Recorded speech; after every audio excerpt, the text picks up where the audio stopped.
Hey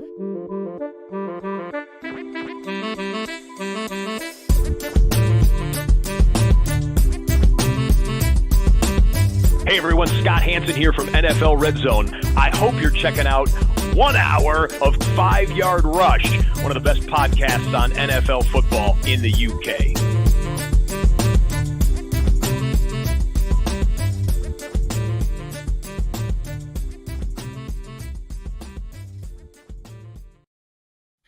Good evening, Rush Nation, and welcome back. Welcome back to the Flagship Show. We've had some incredible guests over the last few weeks. We've got another incredible one tonight. Stock sends his apologies. He unfortunately is stuck at work and unfortunately has not been able to get away in time. So you are with me, but don't worry, not alone. I have the incredible managing editor of FantasyPros and Betting Pros and long-standing friend of the show, Pat Fitzmaurice. Welcome back. How are you, my friend? Oh, I'm doing well, Murf, and thank you for having me on. Always love talking to you. You're a good friend and a great guy and know a lot about football. And it's always fun to address the fantasy season with you. And I'm going to miss Stocks, but we know he's not actually working. Like, he's playing golf, right? There's a 90% chance, at least. I have a good authority. He is not playing golf right now. As much as I think tomorrow he might be having a sneaky round. I know he set the course up for tomorrow, so maybe he is having a couple as he's setting the course up. I don't know, but yeah. But I think he's from the sounds of it, it sounds like he's had a horror day. I thought I'd had a bad day, and I read his message like, "Oh man, I got nothing to moan about, really." Yeah, so fantasy season is upon us. How are you getting on in your Scott Fish Bowl draft? Are you done, or are you still going?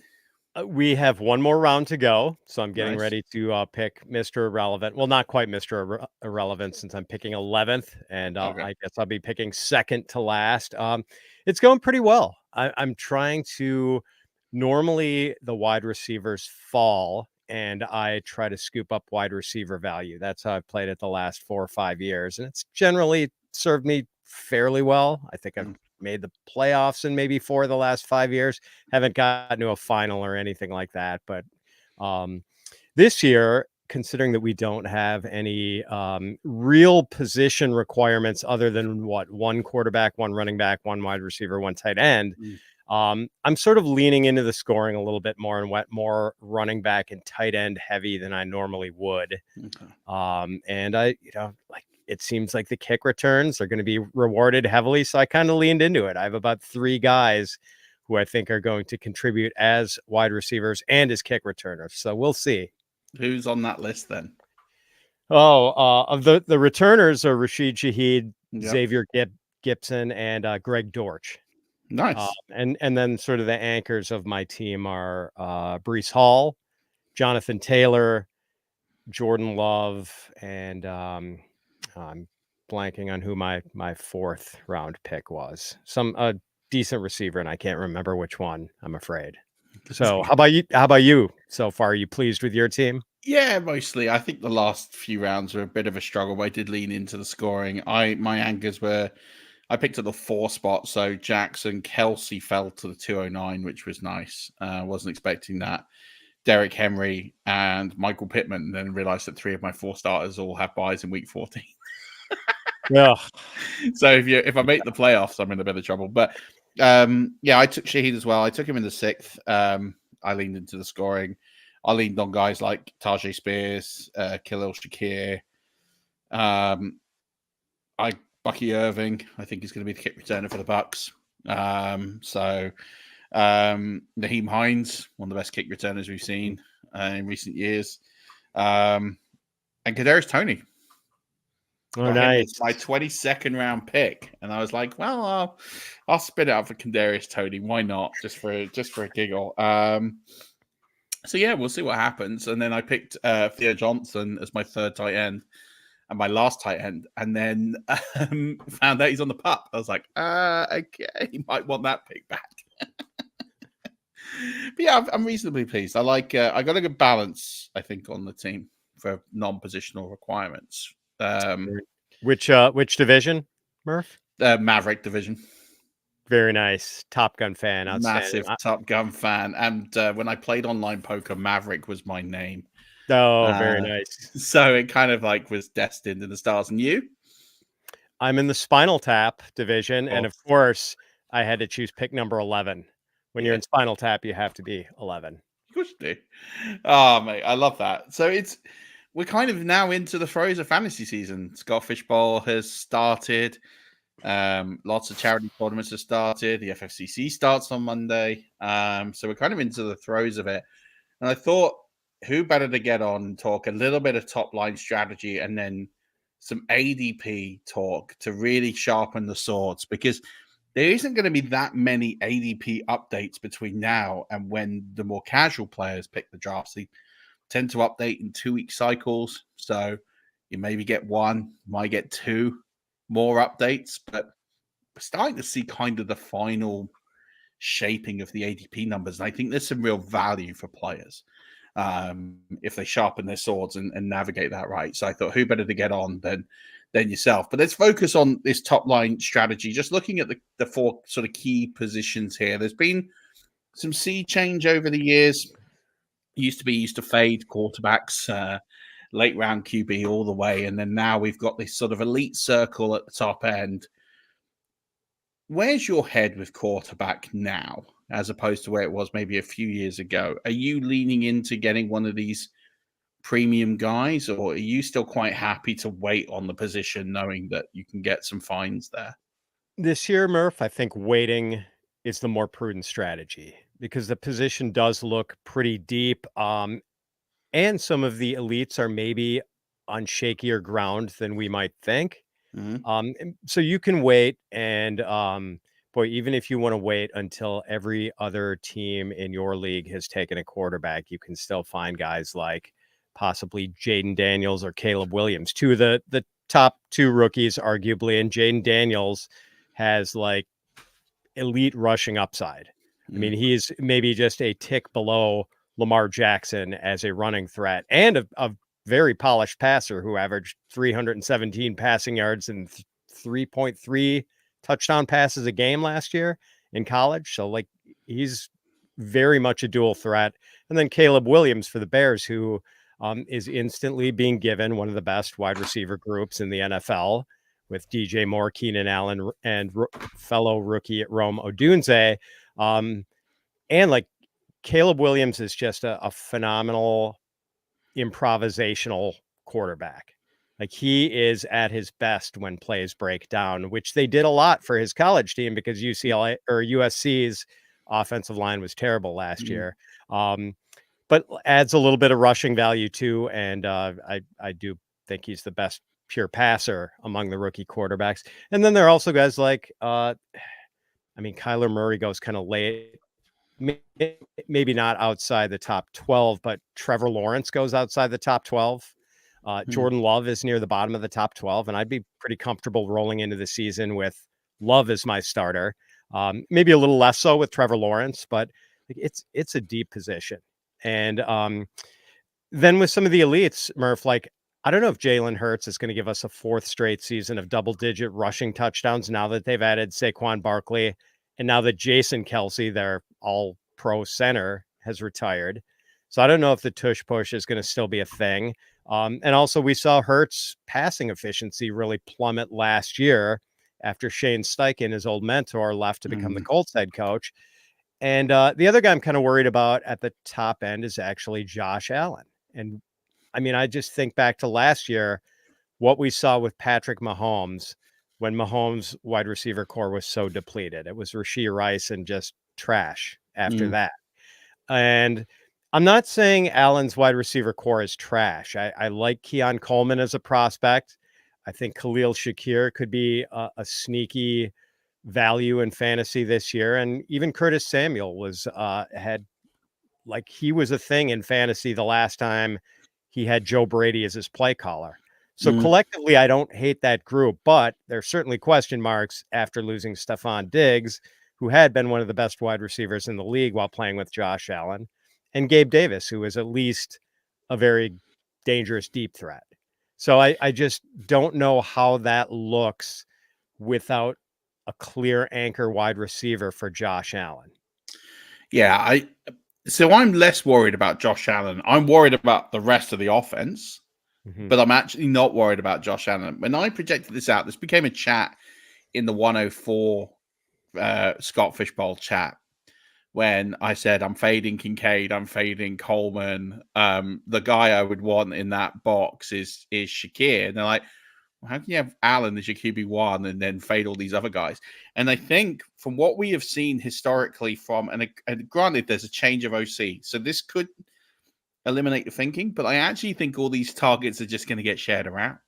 I think they're all going to be fed, but not an elite volume. I think they're all going to get very, very similar target volumes. I think Keon Coleman's probably going to start slow. He'll probably end the season as the guy, but I don't think he's going to get there. I think it's going to start with Shakir and maybe stuff over the middle to the tight ends. I think Dawson Knox is still a thing, not a thing I want to go and get loads of shares of, but I think he's the guy who, as a bye week, shoot for a touchdown guy, you're desperate at the position. I don't hate it. But I think they're just going to share that offense around, and I think it's going to be a bit, dare I say it, probably a little boring. But I think that's probably a good thing for Josh Allen, because that offense has been chaotic. It's been productive, but chaotic. I mean, Gabe Davis was the ultimate boom or bust guy. He would have phenomenal weeks and then score literally zero. Stephon Diggs, second half of last season was poor. Didn't really, I mean, what was he, the wide receiver 57 from week 9 onwards? Like, he just very, very low totals overall. And they were still getting it done, the Bills, even with all of that going on. So I just think it's probably not going to be as dynamic an offense, but I think Allen's a guy I'm not worried about because of the fact that he's actually, yes, his alpha's gone down, but actually the rest of the core, as you say, is elevated. He actually has some nice targets. His wide receiver 3 is as good as it's ever been. He's got a nice foil piece now. They all do slightly different things. He loses a deep threat, which probably will hurt a little bit in the A dot and probably lose a little bit of yards because you don't have a straight speedster to take the top off. But I think you're going to see a lot of stuff over the middle. And I think you're going to see a lot of these intermediate to slightly like those 20-yard throws. And I think he's going to eat those all day long. And I think Brady's got enough skill in the room to open up those lanes for people. So I think that's why he gets shared around. So I can see a pathway to where he's not the QB1, but I can't see where he falls out of the top 3. Whereas I think Mahomes was the victim of his own success. People know how to get to Mahomes. I think that if you watch that Super Bowl with the Buccaneers and what Todd Bowles did, that has haunted the Chiefs for the last 2 years with that offensive line. People know how to rush him, and he still makes phenomenal plays. And any other QB in the league would not be anywhere near as productive. But they know how to put pressure on Mahomes now. And I think the Chiefs are going to need to do something different, which is why they've got in such a different angle in the draft and the capital and the players that they've stocked up in their wide receiver room. So I think it'll be interesting to see. But Mahomes is the one I don't get his ADP in. I can't take him high because as much as the talent and the skill level is incredible, he hasn't put up a QB1 season since 2019. As in the QB1. And we're drafting him as the QB3, and he hasn't hit that mark since 2022. 2021 even. So 2 seasons as the QB4 or QB5. Just not quite there. I just can't see where, with Rashee Rice getting a potential suspension, I just don't know if I can get there on him. Whereas I see a point. I think it is a good season, a good year to go late because CJ Stroud is getting hyped as a top 4 player, which could be great. Like we saw it last season, but we've seen so many rookies be successful and then regress ever so slightly. Lamar Jackson's always got that ability to pull out a great season, but he's also got that ability to go missing in games. So I quite like that prudent approach. I mean, there's so many QBs late now that like Dak Prescott's going at the QB9. Right. Right, and do we really think they're going to be run heavy with Ezekiel Elliott as the Yeah, best running back they have? Well, maybe Rico Dowdle, but I Rico mean, it's not Dowdle, a. yeah. They're not going to be in the top 5 in rushing rate, I don't think. No. So, yeah, I mean, I think Dak is a fine choice. I think I've got him ranked QB7 or whatever, and so if you can wait a little bit and get him, it's a pretty nice solution. Yeah, and to your point about Josh Allen, Murph, maybe it looks a lot like the Green Bay Packers offense did last year, where it was really spread around, where they had a lot of decent options, and I don't think the Packers had a 100-yard receiving day until the very end of the regular season, and it was actually their number 5 receiver, Bo Melton, who turned it in. I didn't even know he got a 100-yard game. That's It phenomenal. was either week 16 or week 17. It was very late. Wow. Or sorry, week 17 or week 18, that is. That's phenomenal. I didn't even know he got 100. I knew they struggled to get one, but wow, I didn't see that coming. I know. Amazing. Yeah, I think that's kind of where I'm seeing. Yeah, so where I see the Bills, I just don't see them being this. I don't think you're going to have anyone be electric and put up record numbers. I think the hype on Kincaid is people are thinking it's all going to go to Kincaid, and they're hoping for the Trey McBride experience. I just don't see that from anything I've ever watched of Joe Brady. I can't see him throwing 150 passes to tight ends this year. No, I just don't. no. I don't see it. I'd love someone to just prove to me that Joe Brady has done that in an offense, but we've seen it in every job he's ever had. That's not really his bag. I think he'll make it a focal point, but I don't think it's the focal point. So, yeah, I'm in on Shakir because the price is so low, but yeah, I'm out on the rest of them because I just don't think there's a lot of upside. I think there's a nice ceiling, but I don't see maybe Coleman. You can tell a story at the end of the season. You might get those winning weeks towards the end of the season. I could buy into that narrative, but I think you're going to wait a long time to see a payoff from him. So yeah, I think it's a really interesting position, the quarterback position, because you say it's all elevated. You've got these QBs now. There really isn't this disparity anymore. I mean, you got guys like Tua at 13, Goff at 12, Justin Herbert's going as the QB 15. So there isn't these big drop offs, but I guess the flip side of that, I'm going to paint the counter argument is, can any of those guys win you big games in the playoffs?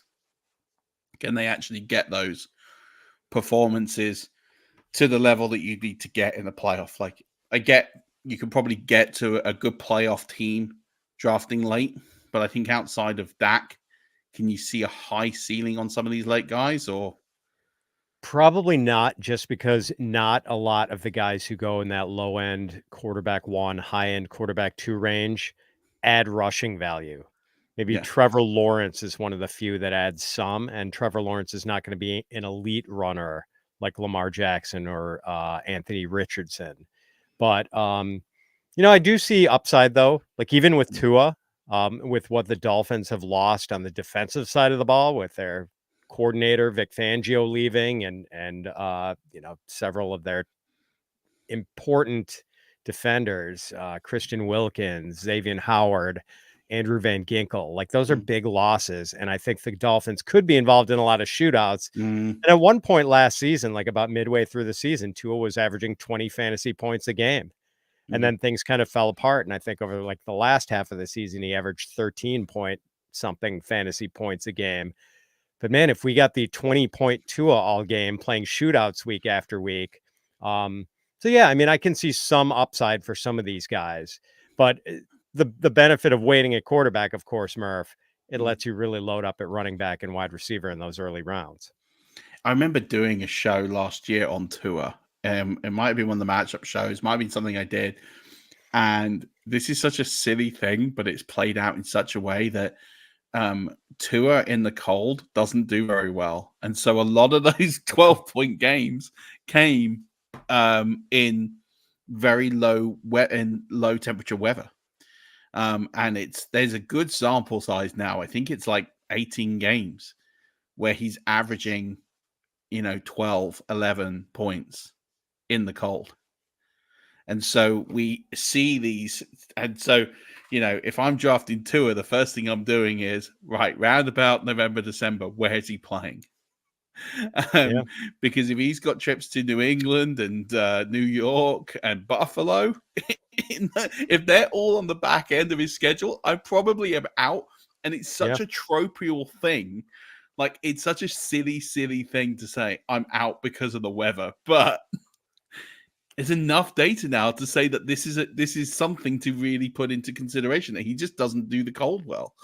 And he's so silly. Like, I'm laughing at myself for saying this, but I picked this stat up. I can't remember where I got it from. And I was looking at it and I did the analysis. And I was like, and then it stayed on trend for the whole of last season. Oh, yeah. I mean, I think that is a widely accepted thing. And it does make sense. Like, it's a logical precaution to take, that if you're going to invest in a QB1 who doesn't play well in cold weather, and you say that during fantasy semifinal week he's playing in Green Bay, might be best to avoid that quarterback. Well, let's have a look. His schedule it's not that bad. It's not that bad. Green Bay week 13. So what's that? Start of December?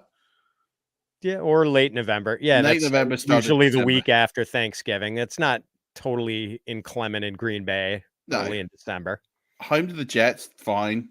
Away at Houston, week 15. That's all right.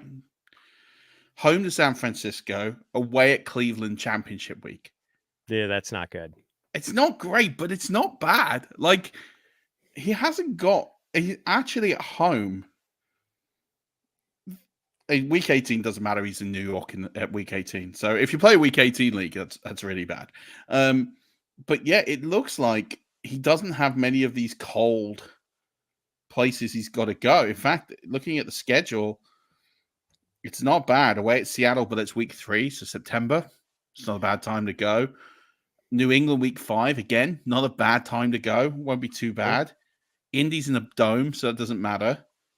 Buffalo in week 9, so okay, that might be it, but it's week 9. Like, you can recover from that, and then the Rams, which is fine. It's LA, so he's not got that many tricky ones. So actually, I'm looking at that now. Yes, week 17 is not great, but the rest of it, right? I'm sitting there thinking that's probably about as good as a schedule as you're going to get. So those 20-point weeks probably look a bit better now. And hey, if you get to your championship game at that point and you want to stream someone, I think you feel pretty good about being there, and you're okay with streaming someone. Put Tommy DeVito in, see what happens. Let's cover the running back position quickly. I tend to find that we used to really load up on running backs, and then now we're playing the position probably very similar to how it was played at the early 2000s, where you had a few of these elite handcuff guys, Priest Holmes and the Danian Tomlinsons of the world, where you would take those guys early, and then you feel pretty comfortable fading the position because it is quite deep. What are your thoughts? That's it. It's the committee era for the most part. And because of that, well, first of all, let me just preface this and anything we discuss with the wide receivers, Murf, by saying that my strategy changes dramatically depending on whether you are required to start 2 wide receivers or 3 wide receivers every week. Yeah. Like, I will definitely cut corners at running back if you have to start 3 wide receivers every week. But if you only have to start 2, I think you have a little more flexibility in your running back wide receiver balance in the early rounds. But I think we've got 4 guys. There are 4 guys I feel really good about in terms of having the total package as far as volume, talent, and maybe pass catching ability. Well, let's make that 3 with volume, talent, and pass catching ability. And I'm going to squeeze in Jonathan Taylor as my 4th. Gotta squeeze in Jonathan Taylor. Come on. In the Shane Steichen offense, I'm in. Oh, and we should be taking him ahead of Jahmyr Gibbs without question. All day long. Yeah.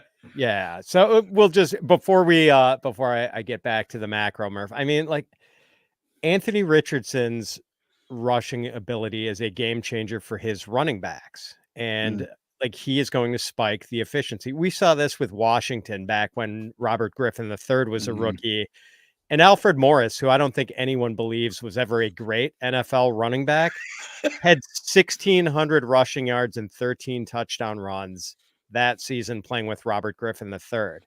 Last year at the beginning of the season, when Anthony Richardson was mostly, not entirely, but mostly healthy, Zach Moss, who really hadn't done anything of note during his years in Buffalo, all of a sudden looked like one of the best running backs in the league. Then Anthony Richardson gets hurt.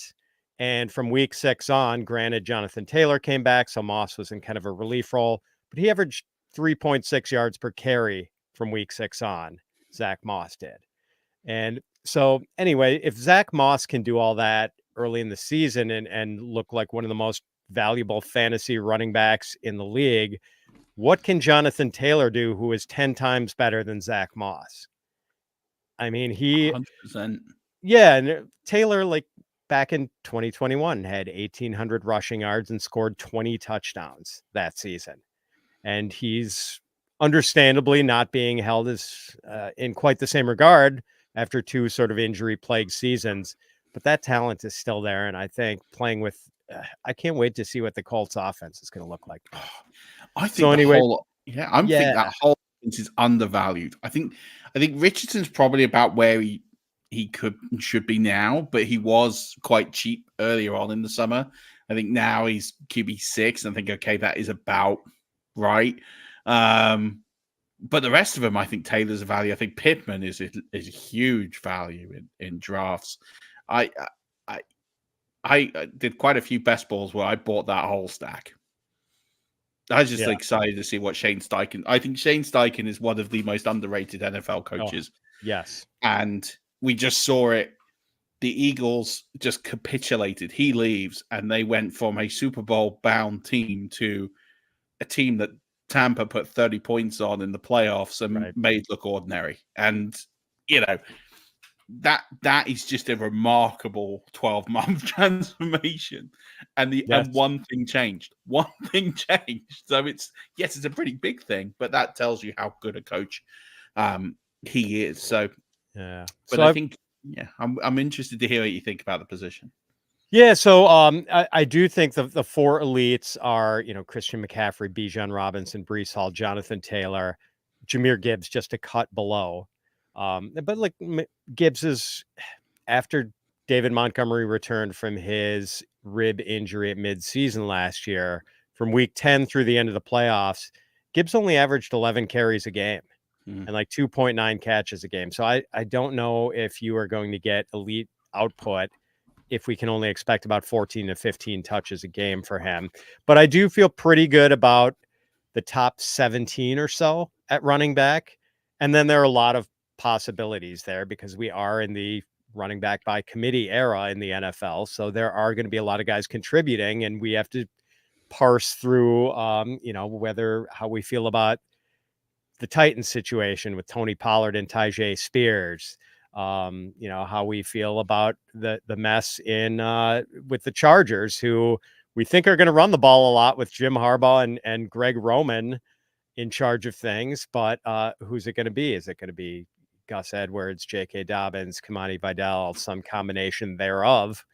I do think, because there is less certainty at the running back position than there is at the wide receiver position, that it's prudent to make heavier early round investments at wide receiver, invest more into stable assets than unstable assets. And running backs are traditionally the least stable assets in fantasy football.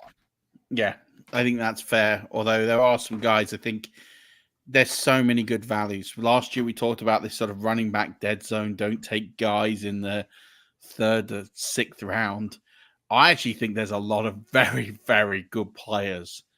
As an RB2 in that range, you can get at the back end of that range, Mixon, Kamara, and think you're going to be very well placed to structure your team that way. So I like this idea of if you can get one of those elite 4 players and then going wide receiver and then going back late and grabbing like a Kamara Mixon as your 2.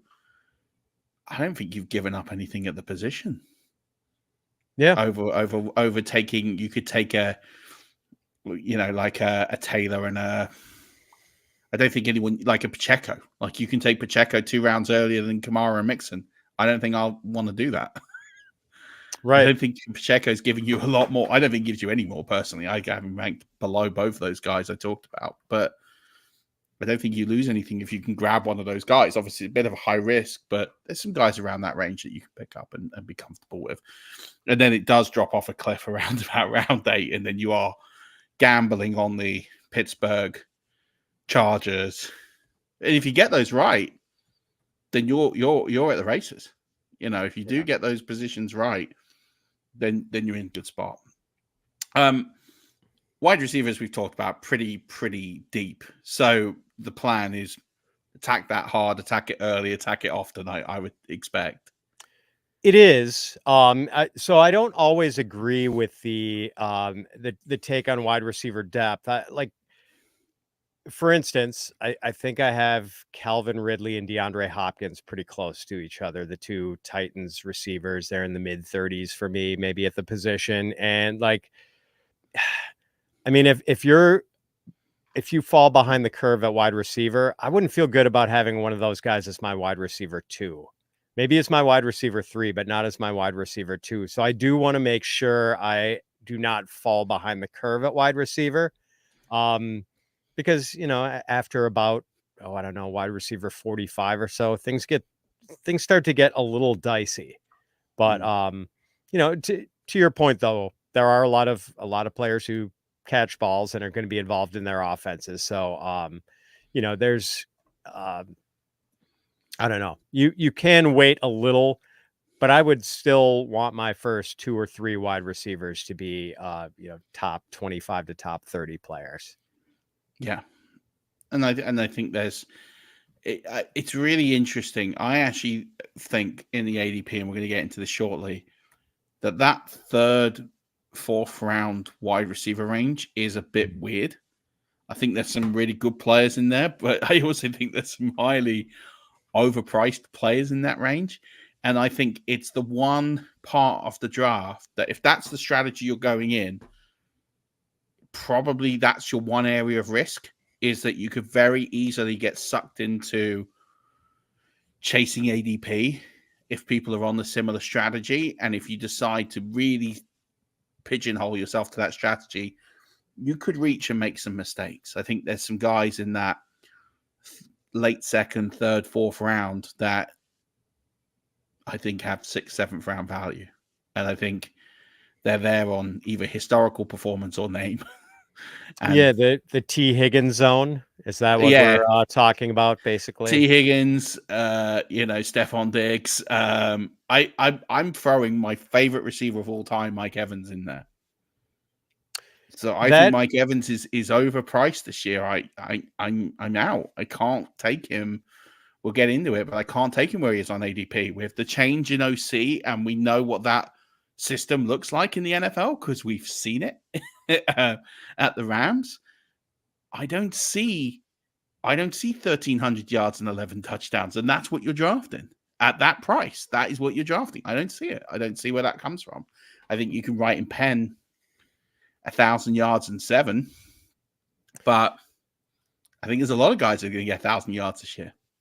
Yeah, I feel sort of the same, and I'm glad to hear you say this, Murf, because I was going to ask you how you felt about Mike Evans this year, being a Buccaneers fan. I think I've got him either wide receiver 14 or 15, but I do feel like he is there. There's a tier break between him and the guys above him, and then there's a drop off to where Evans is, and I think part of it for me, as you mentioned, I'm concerned about what the offense looks like and what Baker Mayfield looks like without Dave Canales there. But also the Buccaneers' stated intention of making Chris Godwin much more of a slot receiver again. I think going into last year, whatever it looked like, and certainly there was a lot of skepticism about Baker Mayfield last year, but it seemed like people were drafting Mike Evans and Chris Godwin very close together last year. Yeah. And then it turned out Evans had a terrific season, Godwin not so much. this year, I think that gap closes in their productivity again. And Godwin, if he is primarily a slot man, has better numbers than he had last year. And maybe that takes a bite out of Mike Evans' production. Better numbers than he had last year. And, he still put 1,000-yard season up. The only thing that hurts Chris Godwin is touchdowns. Yeah. That's the only thing that is going to hurt Chris Godwin. So I actually have those guys. I have Mike Evans scoring more, but I only have them in PPR 14, 15 points apart. And I don't have them many players in between. So I have Evans at, similar to you, 14. And again, I think there is a teardrop. Actually, I have a guy below him who I would actually rather have. Who? Deebo Samuel. Yeah. And I have to probably tweak that because I have them very similar in points. And actually, if you put a gun to my head, I'm taking Deebo Samuel over Mike Evans every day of the week and twice on Sunday. So I probably need to have a slight review there because obviously I project on what I think is going to happen from a realistic perspective, and then I build a bit of contingency in there so I don't get too carried away. But having said that, if I look at the upside of Deebo Samuel versus the upside of Mike Evans, like it's chalk and cheese. I think you're drafting Evans at his ceiling. I don't see him being a wide receiver 1 this year. I just if he is, it's durability that gets him there. Sure. The guys at the top are affected by either an injury to themselves or an injury to their quarterback. But I think on merit, and that you're talking about his biggest fan. I love Mike Evans more than I'd stick him in the Hall of Fame tomorrow. Like for me, nobody's been a better receiver consistently over the last 9 or 10 years. Like, yes, I get it. He's not had the big all-pro season, but to be that consistent week in, week out, game in, game out, injuries, he's had 3 or 4 different quarterbacks, and he's coaching changes, he's navigated the whole world, and he's still doing it. People sort of besmirch that a little bit and take the gloss off because he's not had that all-pro. I think to do all of that consistently is an elite level thing. So, and he's aging very well. I mean, I was starting to wonder if we might be seeing the beginning of the end when he had that. I think it was a 10-game touchdown drought in Tom Brady's last season. Yeah, and he kind of ended it with that 3 touchdown game late in the year. Well, based on last year, I don't think that was the beginning of the end at all. So I don't. It's not at all. I think he's got a few years left. And you mentioned about the worry about the change from Canales. I tell you now, I thought Canales was fine. I thought he was a decent OC. I think he did a good job in keeping the players to task, but his run game was less than impressive. Okay, you can argue that the offensive line he had wasn't the best. There were some injuries that didn't help. You take all of that into account. But I also think that he didn't change as much as people thought he did. He took that baseline Byron Leftwich, Bruce Arians offense, and what he did is he sort of shrank it. He took the risk it out of the playbook. There weren't that many deep shots. They kept it simple. And executed, which, it's a difficult skill in itself, but there wasn't that much stylistically change from the Byron Leftwich offense that we saw with Brady and last season. I think now with Liam Cohen, you're going to see huge change. I think this offense gets to be a lot more dynamic and exciting. And I think they will unleash the potential in Baker Mayfield. But I think, again, Chris Godwin goes back. I wouldn't bet against Chris Godwin putting up as good a numbers as he did in 2019 when he was an All-Pro. I'd like to see that. Yeah, and I think. Oh, go ahead. It's what we saw. It's what we saw in LA with Liam Cohen. His one season, we saw Cooper Kupp put up monster. I'm not saying that they're the same player or he's going to get those similar numbers, but we know how Liam Cohen likes to operate. And I think you're going to see some great production in the run game. And I think that offense is going to be a lot more dynamic and fun to watch than it was last season. Yeah. I mean, it's possible. It's a better overall offense than they had last year with Canales. I think the strong point with Canales is his work with quarterbacks. And just since Mayfield was a guy whose career was maybe sort of teetering on the brink until last year. And I think last year, it's fair to say he played to the maximum of his abilities. And Canales had done similarly excellent work with Geno Smith, who at that point had been in the league for 10 years and literally hadn't had a single good season as an NFL quarterback.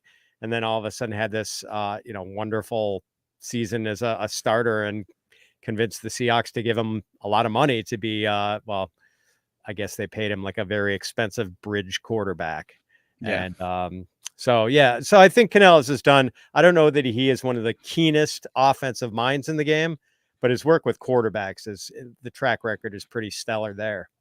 He's got a big one this year with Bryce Young, and David Tepper's got to really back him and give him the time to do that, because it won't happen overnight.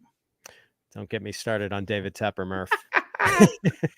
It's a whole nother show. That is a whole other show. Right, let's get into some ADPs. Let's look at players we love and hate, and we do the first 8 rounds.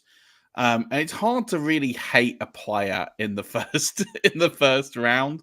But we'll do it on PPR because that's the scoring that I think most people are doing at this time of year. So looking at the FantasyPros current ADP, which is aggregated from a couple of sites, isn't it? It's ESPN, Yahoo, and I think there's another one. CBS, maybe. CBS, yeah. Is there anybody in this sort of first round that you're not in on? And like, if you, and I guess because we've already talked about him, I kind of know the answer, but is there anyone here that you're really struggling to see or wanting to take in this first round? Puka Nacua is very legitimate in terms of his talent. I think what we saw last year was fully not a fluke. And I think he's a really good player and will continue to be so.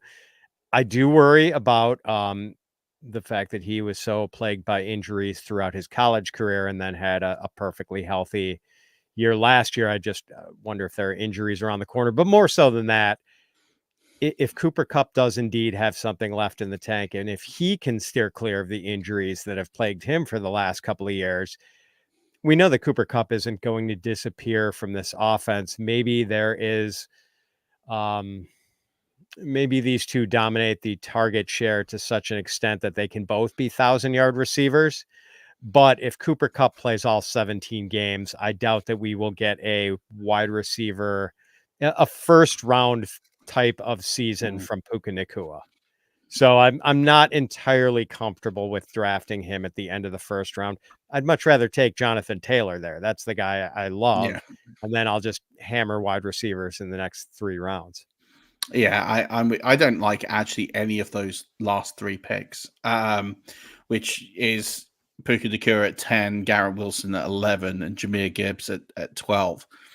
I can't do that on any of them. I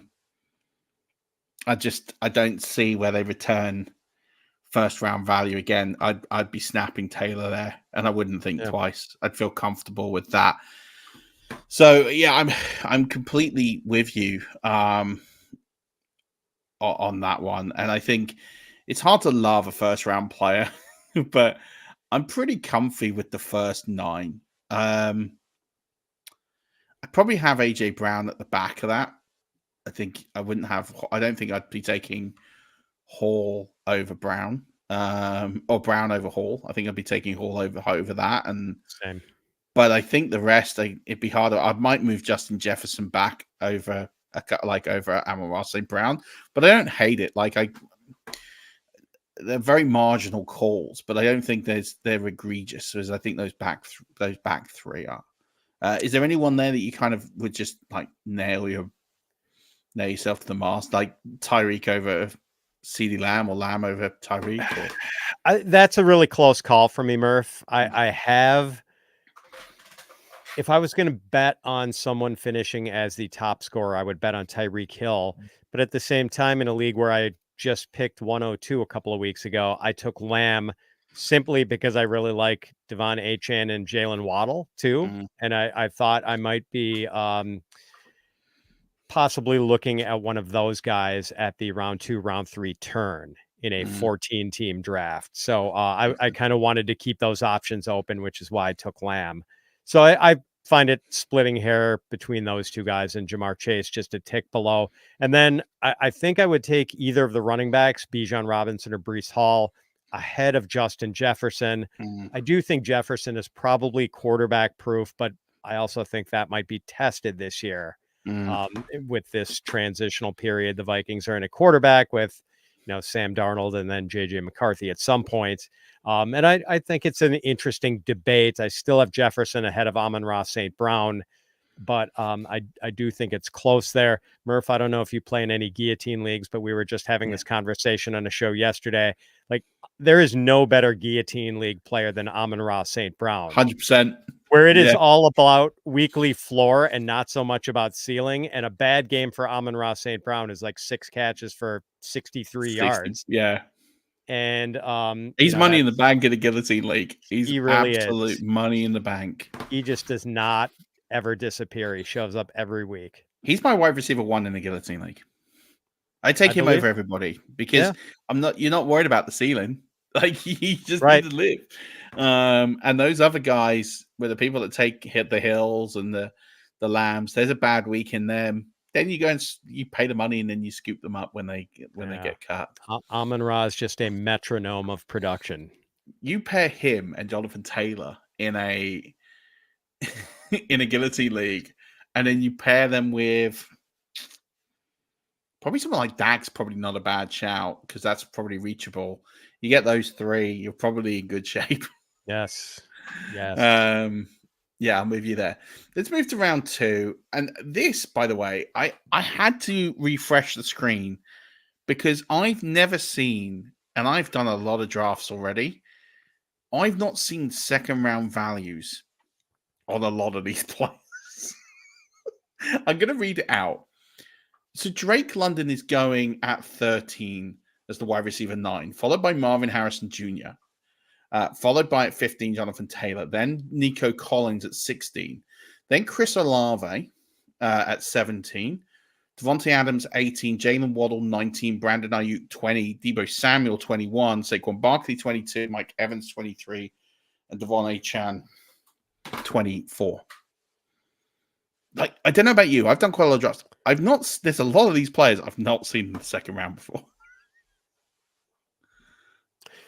Yes. And in fact, this has changed since I did some, took some notes for the show, Murph. So I had Garrett Wilson. Apparently he's moved back into the first round. He was number 13. And I was going to say, I see him as a first round value.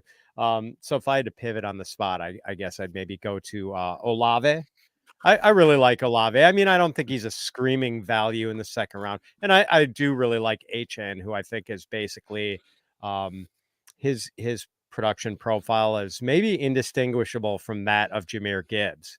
Guys who are going to profile for about 11 carries, 12 carries a game, 3 catches a game, but have that big play ability.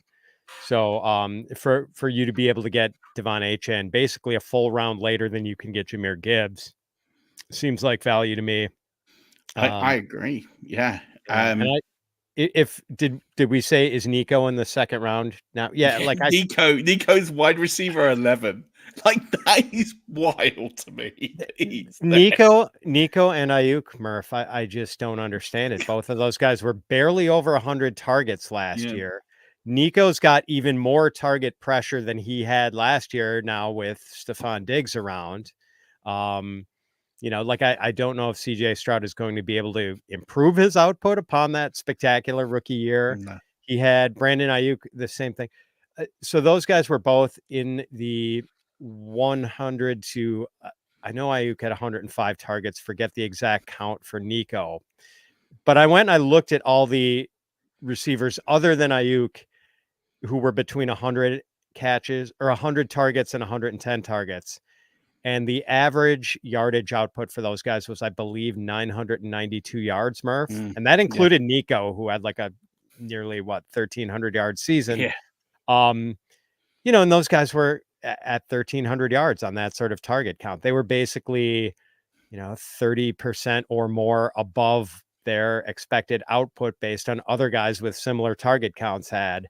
And yet they're being drafted at or ahead of where they were being ahead of where they finished in fantasy last year. Yeah. It's crazy. I think those are the two, even though I really, really like both players in terms of their talents.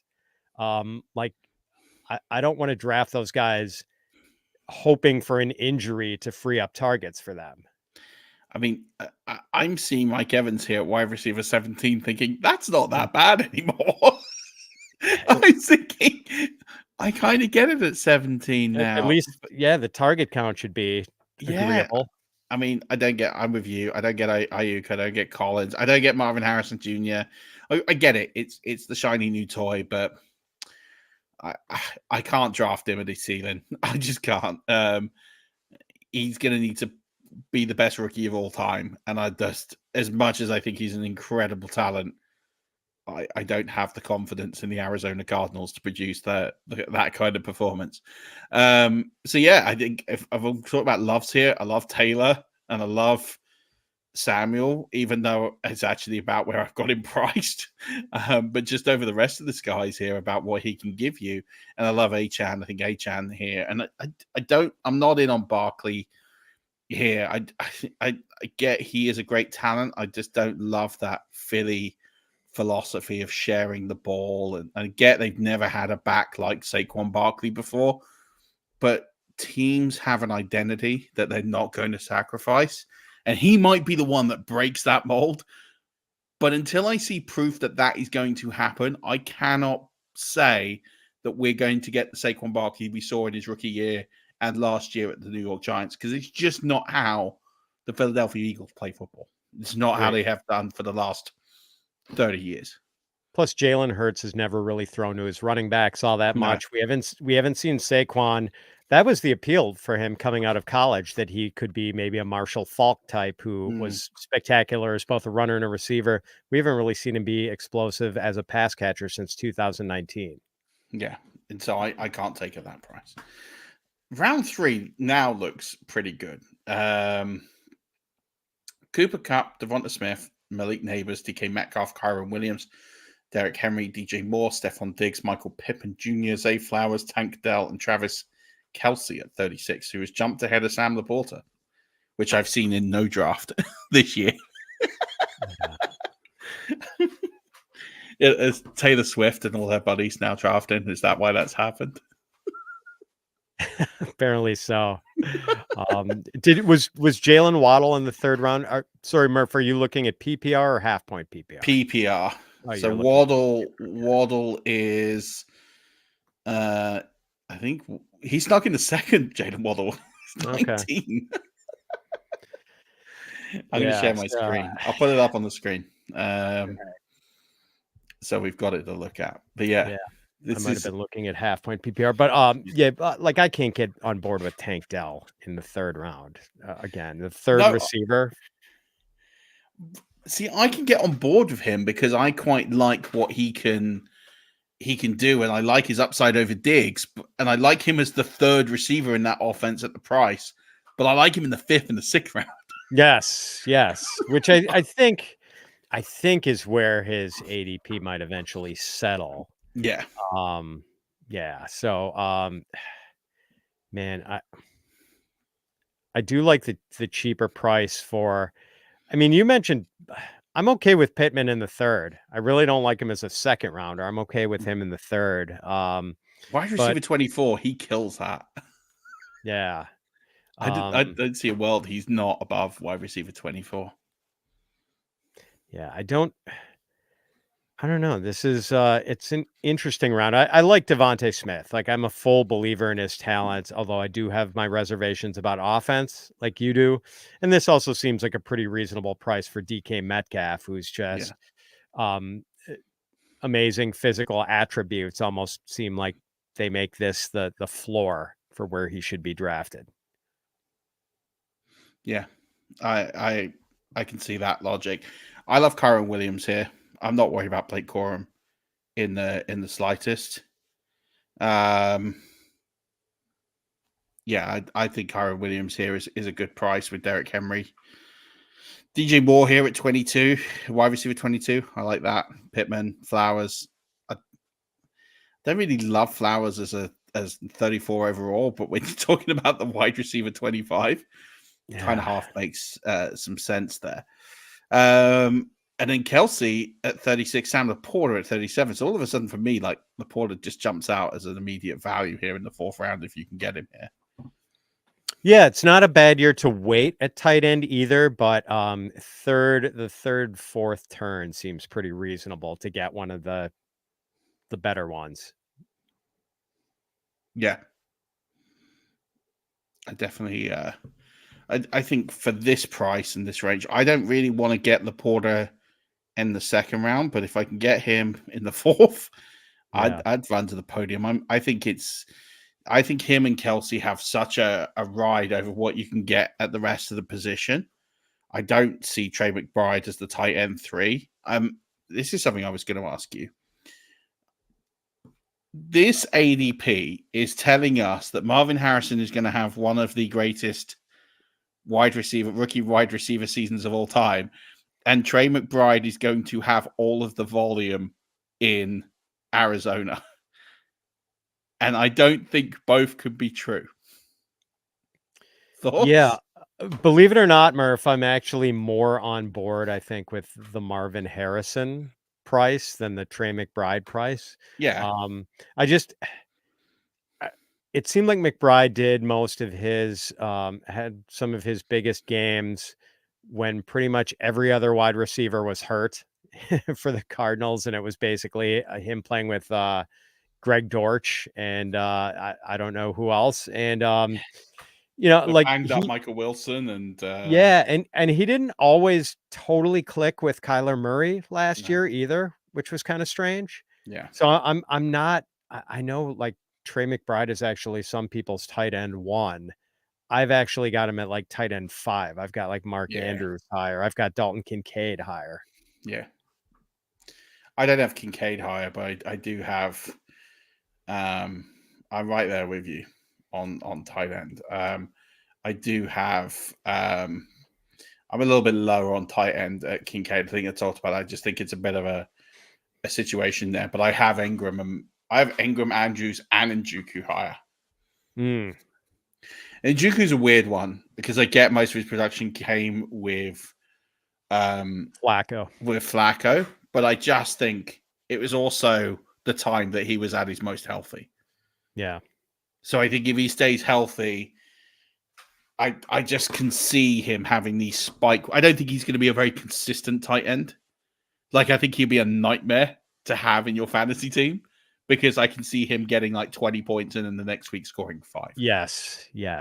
But I do think if you're chasing total points, I have to put him over McBride. But I would probably draft McBride over Njoku for that consistency. But if I'm going for total points, I have to go for Njoku. I think Njoku is like probably your best tight end, best ball spot.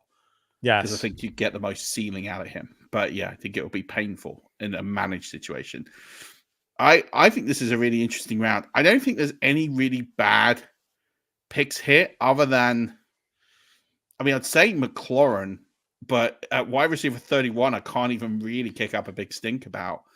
I'm probably not taking Cooper, and I'm not taking Pacheco at RB10. Like, I can't get on board with that. And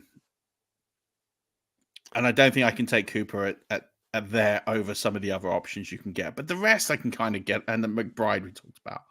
But I love ETN here. I think ETN's good value here. I think he can put it better than an RB11 performance. So I like that.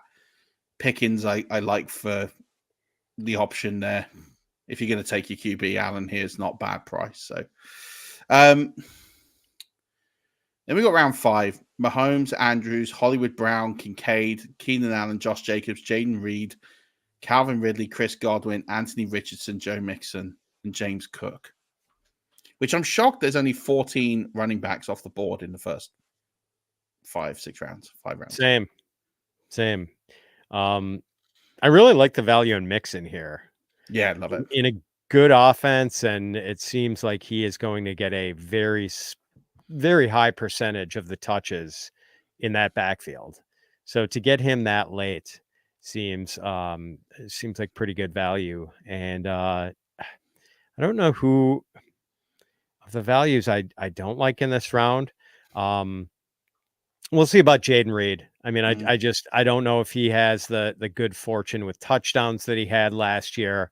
The problem with him is, Murph, I mean, the Packers do play 3 wide receivers at a fairly high percentage, I think above league average in terms of percentage.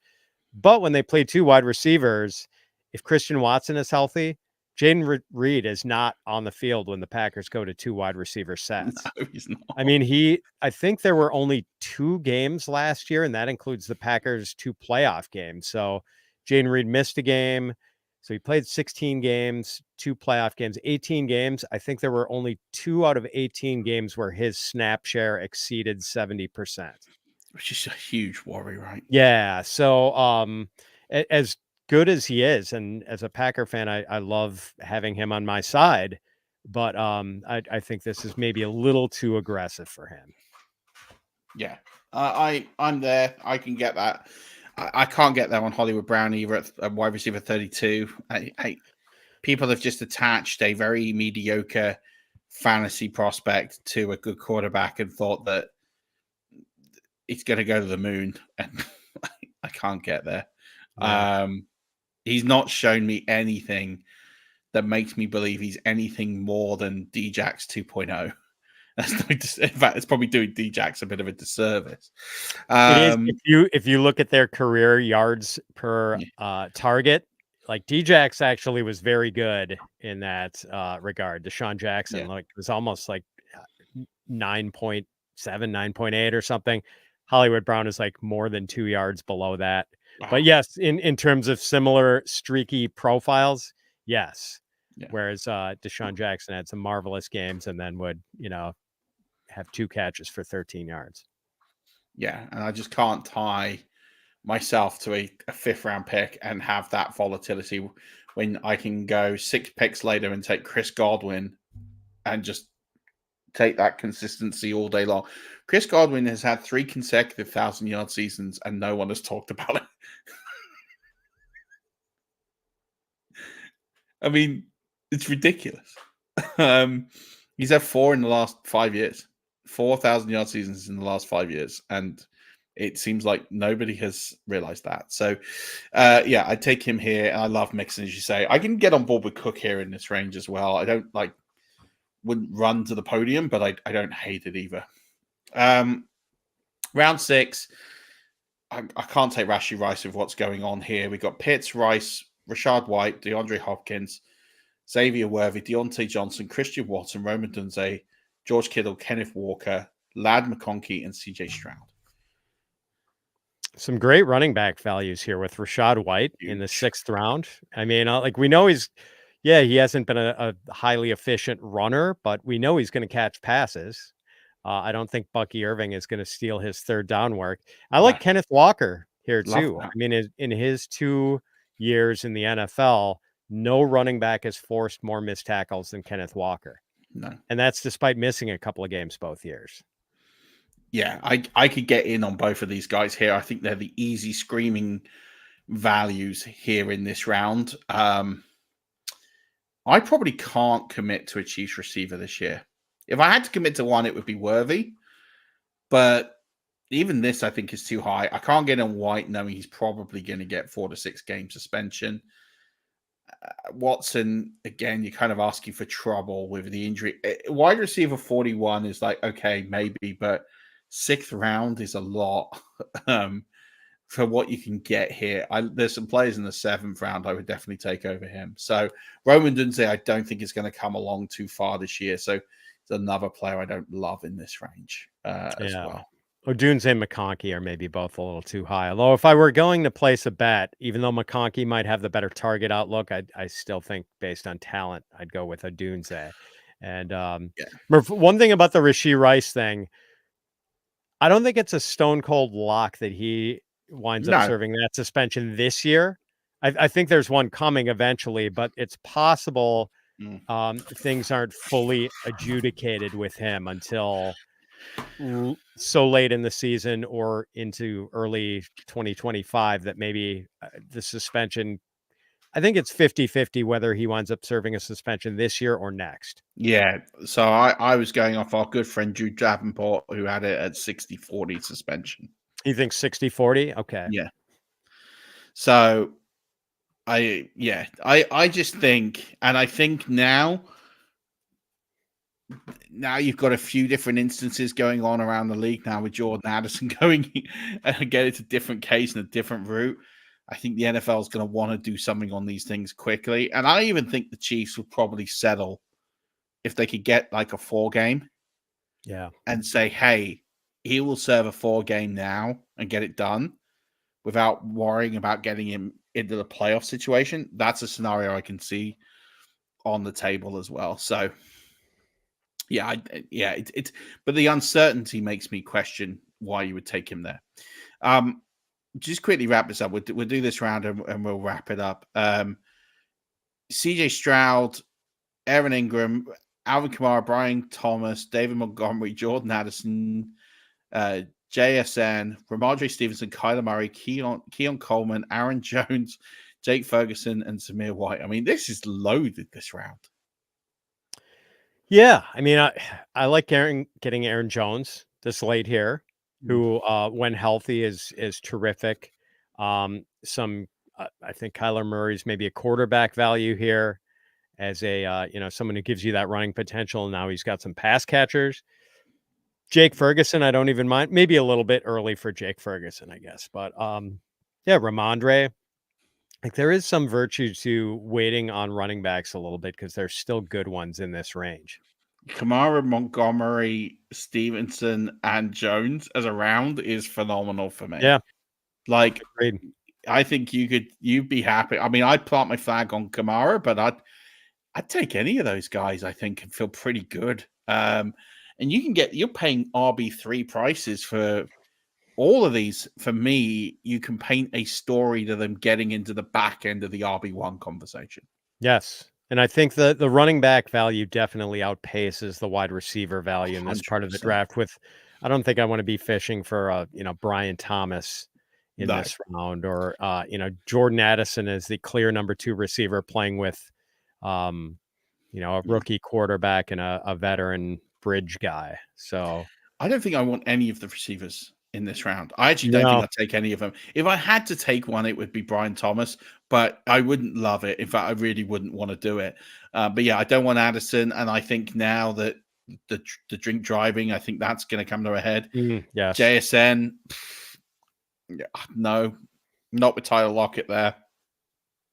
Keon Coleman, I'd take him, but he'd be sitting on my bench for the first 10 weeks of the season. I think he'll come good at the end, but I don't really want to I don't want to draft a guy in the 7th round and have him sit on my bench for 10 weeks. Right. I just couldn't do it. And so, I would lean towards guys like Jake Ferguson here. If all the running backs are gone, then this is where I would go. But I think, I look later, this next round with wide receivers for me is so much better.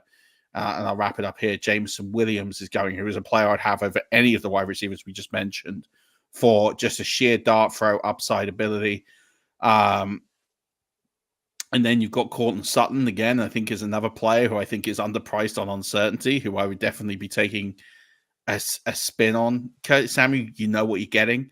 He's got not a high ceiling, but he's got wide receiver 2-3 flex weeks in him. And I'd rather take that than uncertainty over some of the other players. So I think you've got some good wide, and then you've got guys like Josh Palmer going after him, and Tyler Lockett and Shakir, who are all players I'd rather have over some that we mentioned. Yeah, it's I'm with you. Yeah. Oh, sorry, I lost the since you took it off. Sorry, I lost my train of thought. But yes, I completely agree. No, that's okay. Yeah, and again, the quarterback value is pretty solid here with Love, Dak, etc. That seems like it would be a really good round to take a quarterback. Yeah. and Jaden Daniels, who, is probably going to be maybe my favorite quarterback target this year. Yeah, I can see me. Yeah, I've in these sort of weird charity scorings, he's been a target of mine. I've not always got him, but I've put a value on him that I'd like to get him at. And I'm quite happy to quote unquote reach, and then he still gets taken. So I'm with you on that. I think it's interesting doing this exercise. It does make me change how I perhaps put some rosters together. Although having said this ADP is not one I'm overly familiar with what I'm seeing in draft. And this is the regional thing, and I'll leave the thought here that it's amazing when you draft from region to region. I draft with a lot of Americans and I draft with a lot of Brits. Brits in Superflexes will jump really early on quarterbacks. So they'll be overtaken. So in the first round of a Superflex draft, you'll see 9 quarterbacks go. Typically. Not always, but typically. I'm being over general here. Don't at me. Whereas in an American draft, you'll see 6, maybe 5. 5 or 6 tend to be the consensus number I see. But then Americans love running backs. Whereas I think Brits here will slam the wide receiver position and do more what we've talked about, take wide receivers early, then go get your running backs. Whereas Americans tend to really stockpile those running backs, and you have to kind of get one if you want one, or punt the position. And tight ends as well. I think Americans really love tight ends, and I think Brits are more likely to wait on tight ends. So that was an observation. This kind of ADP screams more of a British build than an American build, which I think is interesting. You're on mute, Pat. There you go. Yeah, I mean, this does seem like it's more of a British ADP, but that's interesting because maybe it's just, I don't know, those who go back a long way with fantasy football, who, more likely Americans than Brits, who have probably come to it the last 10 to 15 years, can remember the heyday of running backs when seemingly every team had a bell cow back in the 1990s or whatever. And maybe that's still reflected, where I think Americans do tend to chase the running backs a bit more, maybe to their own detriment. Yeah.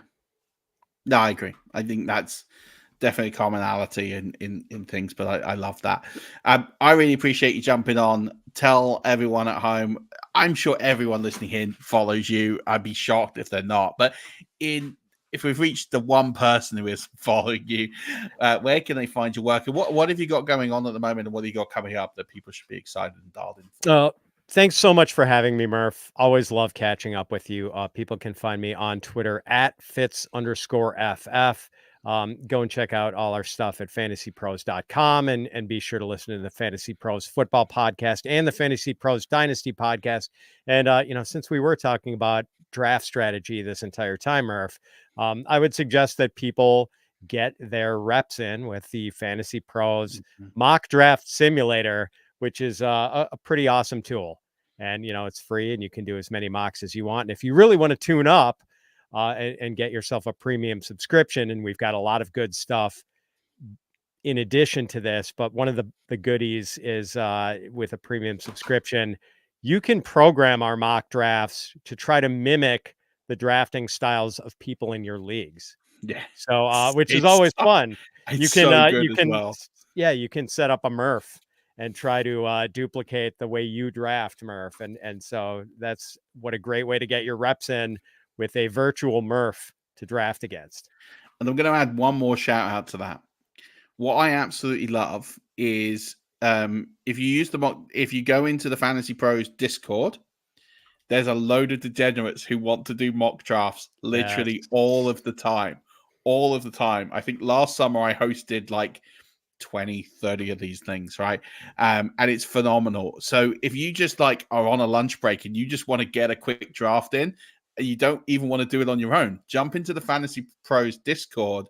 There's loads of people lined up ready just to do a draft at all hours of the day. Yes, and it's especially on our mock draft Monday when those things are filling up in like 5 minutes. So, if you want to do mocks against real people, real mocks, best place to do it. So But thank you so much for coming on, Pat. Really appreciate you as always and all the great knowledge and insight you dropped. Rush Nation, I'll be back tomorrow morning with another Good Morning Fantasy Football where I'll drop you a few tidbits and insights, and we'll go through and start sharpening those swords ready for the season. But until then, Rush Nation, don't forget, as always, keep rushing.